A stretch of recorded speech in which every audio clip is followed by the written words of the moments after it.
Boy William mesra dengan Ayu Ting Ting, postingan Karen Vendela jadi sorotan. Unggahan Karen Vendela soal cinta ke orang yang salah jadi sorotan saat mantan tunangannya, Boy William ramai dikabarkan dekat dengan Ayu Ting Ting. Bukan hanya itu, Boy William juga terpergok tampil mesra dengan Ayu Ting Ting. Bahkan Boy William dan Ayu Ting Ting sempat pergi kondangan bersama ke acara pernikahan komika Kiki Saputri. Rupanya kedekatan mereka sudah terdengar oleh Karen Vendela, namun dirinya berusaha mencari kebahagiaannya sendiri. Dia pun membagikan potret dirinya yang sedang berlibur ke luar negeri. Sayangnya di bagian caption Karen Vendela mengutip kata-kata bijak milik Bianca Sparacino mengenai cinta ke orang yang salah.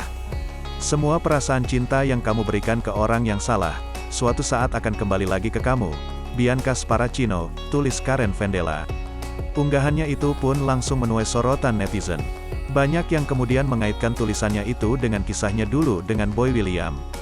Pasalnya beberapa waktu lalu, Karen Vendela batal menikah dengan sang presenter. Bahkan ada juga yang terang-terangan menyebut Karen belum move on dari Boy William. Padahal setelah batal menikah, Boy William sudah ramai dikabarkan dekat bahkan dijodohkan netizen dengan pedangdut Ayu Ting Ting.